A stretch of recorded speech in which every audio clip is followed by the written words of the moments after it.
ಬೆಂಗಳೂರಿನ ಜನರೇ ಹುಷಾರ್, ನಿಮಗೆ ಸಿಗ್ತಾ ಇದೆ ಕಲಬೆರಕೆಯ ಹಾಲು. ಪಕ್ಕದ ರಾಜ್ಯಗಳಿಂದ ಬೆಂಗಳೂರಿಗೆ ಕಲಬೆರಕೆ ಹಾಲು ಸಪ್ಲೈ ಆಗ್ತಾ ಇದೆ. ಕಲಬೆರಕೆ ಹಾಲು ಪೂರೈಕೆ ತಡೆಗೆ ಮಿಡ್ ನೈಟ್ ಬಿಗ್ ಆಪರೇಷನ್.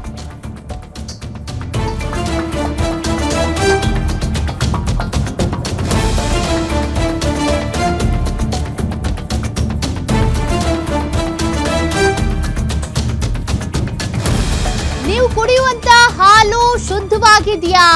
ಇಲ್ಲ, ಅದರಲ್ಲೂ ಕೂಡ ಕಲಬೆರಕೆ. ಕಳೆದ ಮಧ್ಯರಾತ್ರಿ ಬೆಂಗಳೂರಿನ ಹಲವೆಡೆ ಮೆಗಾ ಕಾರ್ಯಾಚರಣೆ ಮಾಡಲಾಗಿದೆ.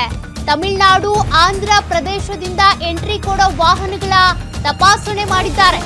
ರಾತ್ರೋರಾತ್ರಿ ಕರ್ನಾಟಕ ಪ್ರವೇಶಿಸ್ತಾ ಇರುವಂತಹ ಹಾಲಿನ ಟ್ಯಾಂಕರ್ಗಳು ಗಡಿ ತಪಾಸಣಾ ಕೇಂದ್ರಗಳಲ್ಲಿ 45 ಆಹಾರ ಅಧಿಕಾರಿಗಳ ನಿಯೋಜನೆ ಮಾಡಲಾಗಿದೆ. ಆಹಾರ ಸುರಕ್ಷತೆ ಮತ್ತು ಔಷಧ ಆಡಳಿತ ಆಯುಕ್ತರ ಆದೇಶದ ಹಿನ್ನೆಲೆ ಆಪರೇಷನ್ ನಡೀತಾ ಇದೆ. ಬೆಂಗಳೂರಿಗೆ ಬರ್ತಿರುವಂತಹ ಹಾಲಿನ ಮಾದರಿ ಸಂಗ್ರಹಿಸಿದಂತ ಅಧಿಕಾರಿಗಳು ನಿಮಗೆ ಸಪ್ಲೈ ಆಗ್ತಾ ಇರುವಂತಹ ಹಾಲು ಏನಿದೆ ಅದು ಕಲಬೆರಕೆ ಹಾಲು. ಹೀಗಾಗಿ ತಮಿಳುನಾಡು, ಆಂಧ್ರ ಪ್ರದೇಶದಿಂದ ಎಂಟ್ರಿ ಕೊಡೋ ವಾಹನಗಳ ತಪಾಸಣೆ ಮಾಡಲಾಗ್ತಾ ಇದೆ. ಸದ್ಯಕ್ಕೆ ನಿನ್ನೆ ಮಿಡ್ ನೈಟ್ ನಡೆದಿರುವಂತ ಆಪರೇಷನ್ ಇದು. ವಾಹನಗಳ ತಪಾಸಣೆಗೆ ಅಂತ 45 ಅಧಿಕಾರಿಗಳ ನಿಯೋಜನೆ ಮಾಡಲಾಗಿತ್ತು. ನಿನ್ನೆ ನಡೆದಂತ ಈ ಆಪರೇಷನ್ನಲ್ಲಿ ಸಾಕಷ್ಟು ಅಂಶಗಳು ಬೆಳಕಿಗೆ ಬಂದಿದೆ. ಕಲಬೆರಕೆ ಹಾಲನ್ನ ಕರ್ನಾಟಕಕ್ಕೆ ಸಪ್ಲೈ ಮಾಡಲಾಗ್ತಾ ಇದೆ ಅನ್ನೋದ್ರ ಬಗ್ಗೆ ಮಾಹಿತಿ ಸಿಕ್ಕಿದೆ. ಹಾಗಾಗಿನೇ ಮಿಡ್ ನೈಟ್ ನಡೆದಿರುವಂತ ಬಿಗ್ ಆಪರೇಷನ್ಗೆ ಸಂಬಂಧಪಟ್ಟಂತೆ ಒಂದೊಂದೇ ಮಾಹಿತಿ ಈಗ ಹೊರಗೆ ಬರ್ತಾ ಇದೆ. ಹಾಗಾದ್ರೆ ಈ ಟ್ಯಾಂಕರ್ಗಳು ಎಲ್ಲಿಂದ ಬರ್ತಾ ಇದೆ, ಯಾವ ಕಂಪನಿಗೆ ಸೇರಿದ್ದು, ಕಲಬೆರಕೆ ಅಂತ ಬಂದರೆ ಏನೇನು ಕಲಬೆರಕೆ ಆಗಿದೆ, ಎಷ್ಟು ಗುಣಮಟ್ಟದ್ದು, ಎಷ್ಟು ಅದರಲ್ಲಿ ಕಲಬೆರಕೆ ಅಂಶಗಳಿದ್ದಾವೆ, ಅದೆಲ್ಲದ್ರ ಬಗ್ಗೆನೂ ಕೂಡ ತಪಾಸಣೆ ಮಾಡ್ತಿದ್ದಾರೆ. ಸದ್ಯ ಈಗ ಹಾಲಿನ ಮಾದರಿಯನ್ನು ಸಂಗ್ರಹಣೆ ಮಾಡಲಾಗಿದೆ. ಅದರ ರಿಪೋರ್ಟ್ ಬಂದ ಬಳಿಕ ಗೊತ್ತಾಗುತ್ತೆ ಯಾವ ಹಾಲು ಸುರಕ್ಷಿತ, ಯಾವ ಹಾಲು ಅನ್ಸೇಫ್ ಅನ್ನೋದ್ರ ಬಗ್ಗೆ ಡೀಟೇಲ್ಸ್ ಗೊತ್ತಾಗುತ್ತೆ.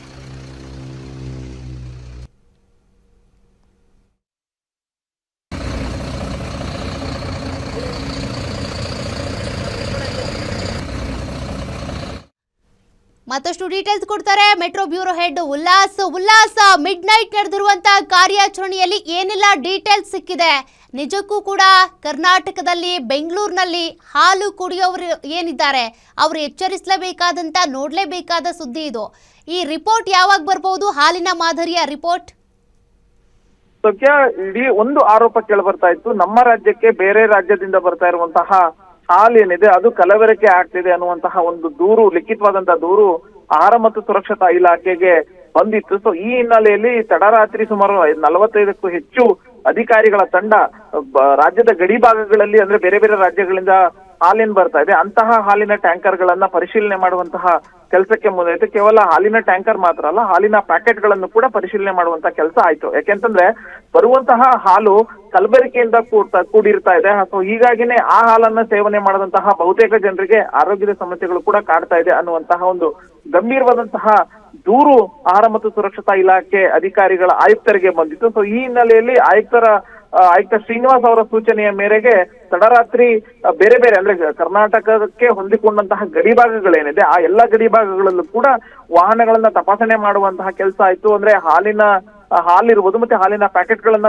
ತಪಾಸಣೆ ಮಾಡುವಂತಹ ಕೆಲಸ ಆಯ್ತು. ಸೊ ಸದ್ಯಕ್ಕೆ ಸಿಗ್ತಾ ಇರುವಂತಹ ಮಾಹಿತಿ ಪ್ರಕಾರ ಸುಮಾರು 20ಕ್ಕೂ ಹೆಚ್ಚು ಬಗೆಯ ಹಾಲಿನ ಪ್ಯಾಕೆಟ್ ಗಳಾಗಿರ್ಬೋದು ಮತ್ತೆ ಹಾಲಿನ ಮಾದರಿಯನ್ನ ಅಧಿಕಾರಿಗಳು ಸಂಗ್ರಹಿಸಿದ್ದಾರೆ ಅನ್ನುವಂಥದ್ದು ಗೊತ್ತಾಗಿದೆ. ಸೊ ಅದನ್ನ ಈಗಾಗಲೇ ಲ್ಯಾಬ್ರೇಟರಿಗೆ ಕಳಿಸುವಂತಹ ಕೆಲಸನೂ ಕೂಡ ಆಗಿದೆ. ಸೊ ಇನ್ನು 1 ವಾರ ಅಥವಾ 10 ದಿನಗಳ ಒಳಗಡೆ ಆ ಒಂದು ವರದಿ ಬರುವಂತಹ ಸಾಧ್ಯತೆ ಇದೆ. ಸೊ ಒಂದ್ ವೇಳೆ ಆ ವರದಿ ಬಂದು ಆ ಒಂದು ಹಾಲಿನಲ್ಲಿ ಕಲಬೆರಕೆ ಅಥವಾ ವಿಷಪೂರಿತ ಅಂಶಗಳು ಇದ್ದಿದ್ದೇ ಆದ್ರೆ ಯಾವೆಲ್ಲ ರಾಜ್ಯಗಳಿಂದ ಬರ್ತಾ ಇರುವಂತಹ ಹಾಲಿನಲ್ಲಿ ವಿಷಪೂರಿತ ಅಂಶಗಳು ಇದಾವೆ ಅನ್ನುವಂಥದ್ದು ಪತ್ತೆ ಆಗತ್ತೆ. ಆ ಒಂದು ಹಾಲುಗಳನ್ನ ರಾಜ್ಯದಲ್ಲಿ ಮಾರಾಟ ಮಾಡ್ಲಿಕ್ಕೆ ಸಂಪೂರ್ಣವಾದಂತಹ ಒಂದು ನಿಷೇಧ ಹೇರುವಂತಹ ಸಾಧ್ಯತೆಗಳು ಇರುವಂತದ್ದು. ಎಲ್ಲೋ ಒಂದ್ ಕಡೆ ಬೇರೆ ಬೇರೆ, ಅಂದ್ರೆ ನಂದಿನಿಯನ್ನ ಹೊರತುಪಡಿಸಿ ಉಳಿದಂತ ಬೇರೆ ಬೇರೆ ರಾಜ್ಯಗಳಿಂದ ಬರುವಂತಹ ಹಾಲುಗಳೇನಿದೆ, ಹೆಸರು ಹೇಳಕ್ ಹೋಗುದಿಲ್ಲ. ಯಾಕೆಂದ್ರೆ ಯಾವ್ದಾದ್ರು ಒಂದು ಕಂಪನಿ ಅಥವಾ ಹಾಲಿನ ಹೆಸರು ಹೇಳಿದ್ರೆ ಮತ್ತೊಂದು ಅದು ಬೇರೆ ರೀತಿಯ ಅರ್ಥ ಬರುತ್ತೆ. ಸೊ ಹಾಗಾಗಿ ಬೇರೆ ಬೇರೆ ರಾಜ್ಯಗಳಿಂದ ಪೂರೈಕೆ ಆಗುವಂತಹ ಹಾಲುಗಳ ಮಾದರಿಯನ್ನು ಈಗಾಗಲೇ ಅಧಿಕಾರಿಗಳು ಸಂಗ್ರಹಿಸಿ ಲ್ಯಾಬ್ಗೆ ಕಳಿಸಿದ್ದಾರೆ. ಸೊ 10 ದಿನಗಳ ಒಳಗಡೆ ಆ ಒಂದು ಹಾಲಿನ ನೈಜತೆ, ಅದರಲ್ಲಿ ನಿಜವಾಗ್ಲೂ ಅದು ಕುಡಿಲಿಕ್ಕೆ ಯೋಗ್ಯ ಇದೆಯಾ ಇಲ್ವಾ ಅನ್ನುವಂತ ಒಂದು ವರದಿ ಬರುತ್ತೆ. ವರದಿ ಬಂದ ನಂತರ ಅಧಿಕಾರಿಗಳು ಆ ಒಂದು ಹಾಲಿನ ಕಾರ್ಖಾನೆ ಮೇಲಾಗಿರ್ಬೋದು ಅಥವಾ ಅದನ್ನು ಪೂರೈಕೆ ಮಾಡ್ತಿರುವಂತಹ ಪೂರೈಕೆದಾರರ ಮೇಲೆ ಕಟ್ಟುನಿಟ್ಟಿನ ಕ್ರಮಗಳನ್ನ ಕೈಗೊಳ್ಳುವಂತ ಸಾಧ್ಯತೆಗಳಿದಾವೆ. ಸೊ ಅದಕ್ಕೆ ಇನ್ನು 10 ದಿನಗಳ ಕಾಲ ಕಾಯ್ಬೇಕು Saukhya. Okay, thank you Ullas ಡೀಟೇಲ್ಸ್ಗೆ.